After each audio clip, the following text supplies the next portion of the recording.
naughty Nigerians will tell you they want rock bottom prices for consumer goods.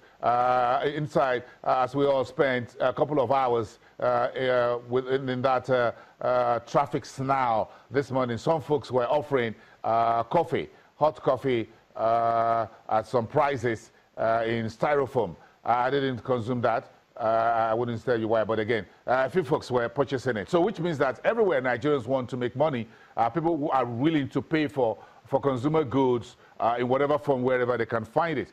But consumer prices, if we look at your data, prices are still relatively sticky, as you analysts will put it.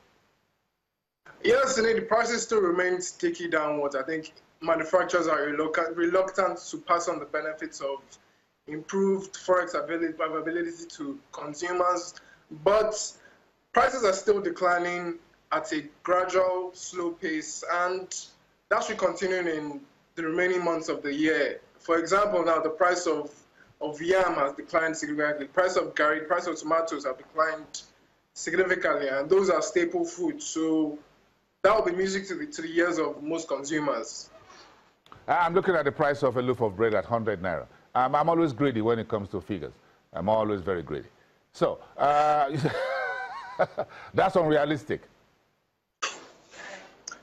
Sorry, I didn't question, please. Yeah, if I look at the price of bread, considering the inputs at about 300, 350, 400 naira per standard luxury loaf, that's not agege bread anyway. That's very still significant.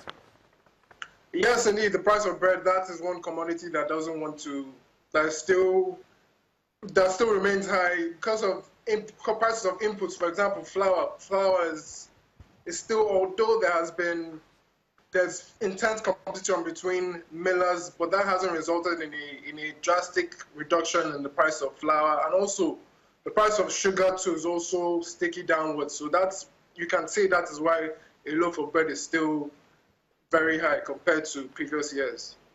Well, if we go to what is now on our TV screen, you spoke about the price of yam. That's a little bit seasonal. But what else here do you see as likely to trend slightly lower as folks begin to look at early shoppers? That's what you call them, early shoppers. When early shoppers start hitting the market in the last week of November, which of these items do you think will likely see some gentle decline, and some you expect because of demand prices will go up?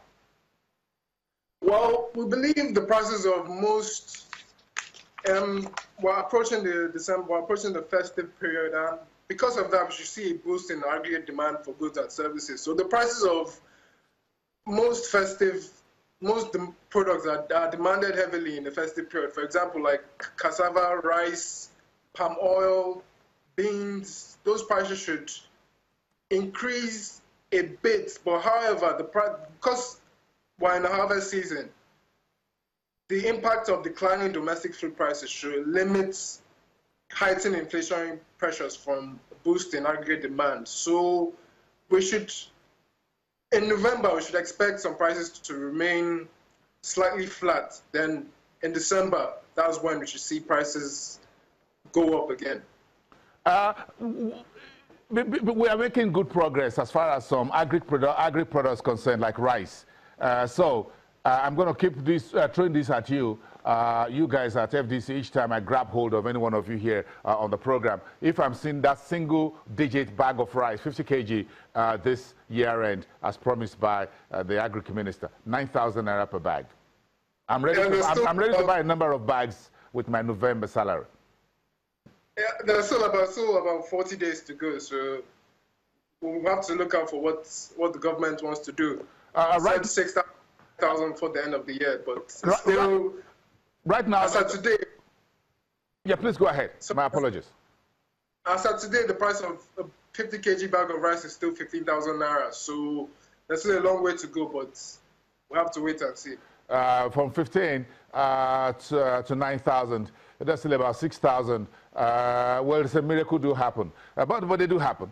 They do happen. But let's go back to, we missed that earlier, the big economic news out there is there anything in the burning economic issues that you think will trickle down to the consumer goods market, either for consumers or for producers?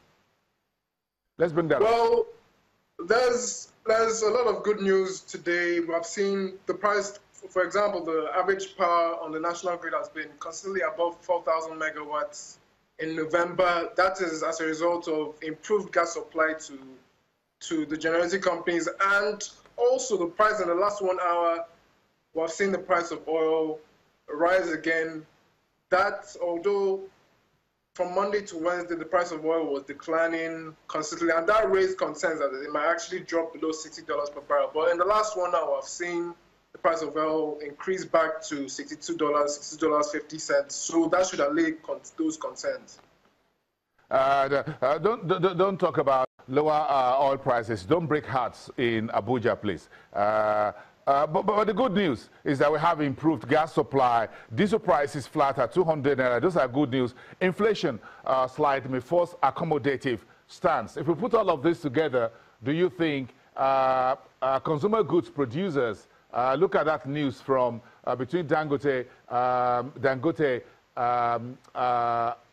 noodles and Dufil signing a deal to sell some of the plants? Do you think this is some of the news that is good for manufacturing industry? You mentioned the PMI reading earlier in your comment.